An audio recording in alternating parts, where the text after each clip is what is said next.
Ustadz Wijayanto menambahkan, untuk mempertebal ketakwaan kepada Allah di malam Lailatul Qadar, dirinya juga mengajak meningkatkan iman, berperilaku dan berakhlak mulia sehingga Allah dapat memaafkan segala dosa dan kesalahan yang telah diperbuat.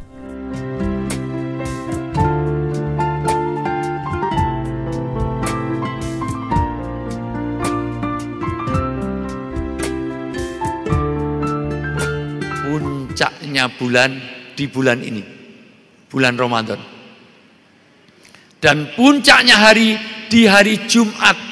Maka Jumat itu hari rayanya orang Islam, sementara Ramadan ini hari yang paling mulia, hari yang penuh berkah, hari banyak ampunan, banyak maghfirah. Maka gagal orang memasuki Ramadan kalau tidak mendapatkan berkah, ampunan dan rahmatnya. Masih ada ya? Al-Imran 120 sudah ketemu?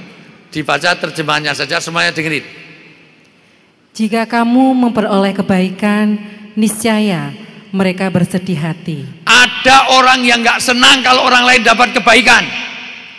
Penyakit ini SMS, senang melihat orang susah, susah melihat orang senang. Kalau Anda puasa, kita puasa semuanya, ada penyakit iri, hasad.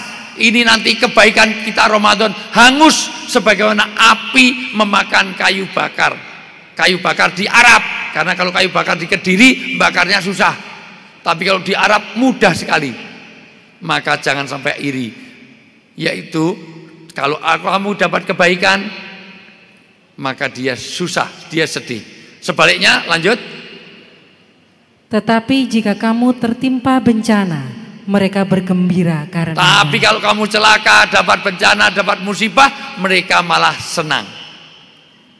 Maka mohon maaf Bu, hari ini panitia tidak menyediakan door prize yang besar-besaran karena untuk jaga hati. Karena jangan sampai nanti anggota PKK baru dari kecamatan mana dapatnya mobil, sementara ketua PKK-nya cuma dapat payung. Harusnya yang dapat mobil itu ketua Dharma Wanita, kok yang sana yang dapat payung itu peserta. Dan anehnya kalau mobilnya tabrakan, rasain, syukurin, mudhiarol. Ada nggak orang yang seperti itu? Maka kebaikan Ramadan hangus, gagalnya puasa, kemuliaan puasa hangus kalau ada SMS seperti itu. Maka memaafkan itu mudah, tapi melupakan yang sulit. Ramadan ini kita cari Allah mudah-mudahan afun wa ghafurun. Allah memaafkan kita dan melupakan semua kesalahan. Itulah orang yang berhasil Ramadan. Berhasilnya Ramadan kalau satu hablum minallah, yang kedua hablum minannas. Maka pondok Ramadan ini harus melahirkan pribadi-pribadi yang mempesona. Caranya gimana?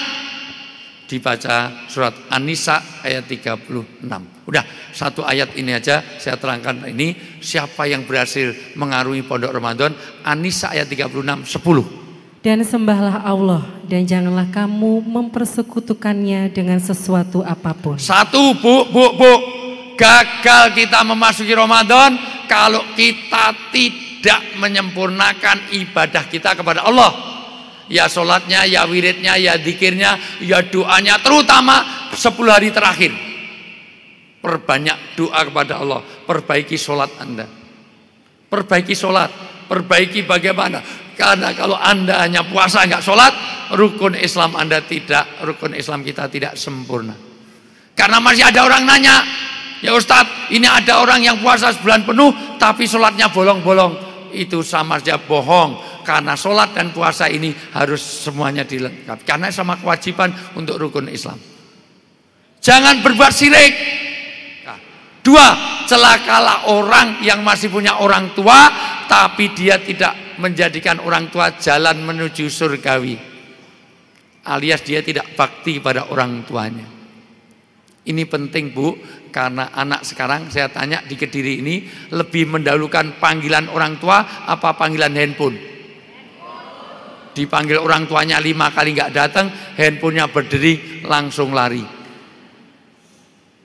Kalau anak orang Kediri seperti itu, kalau minta uang jangan dikasih, suruh minta kepada handphone. Kenapa? Karena betapa penting. Kenapa 14 ayat dalam Al-Quran seluruh perintah bakti pada Allah disambung, perintah kepada orang tua disambung dengan perintahnya bakti pada Allah. Maka murka Allah ada pada murkanya orang tua. Ridho Allah fi ridho walidain, ridhonya Allah pada ridhonya orang tua. Orang tua ini wakil Tuhan yang ada di bumi ini.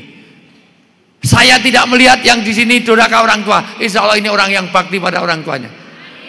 Tapi masalahnya birru abaukum tabirrukum abnaakum. Kalau kamu sudah baik kepada orang tuamu, maka tugasmu adalah mendidik anak supaya dia bakti pada orang tuanya. Sebaik-baik istri yang paling baik kepada suaminya, karena istri sekarang lebih pintar menyenangkan suami orang daripada suami sendiri. Maka gagal kita jadi Ramadan, tidak menjadi istri yang baik, menjadi ibu yang baik. Bu, nah, jadi sekali lagi perbaiki hubungan kerabat.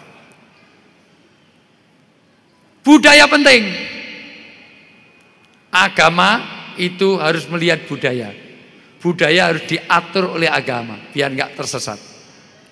Di Arab Bu, menghormati orang tua itu adalah pesan moral, kewajiban dalam beragama. Tapi cara menghormati harus sesuai dengan budaya.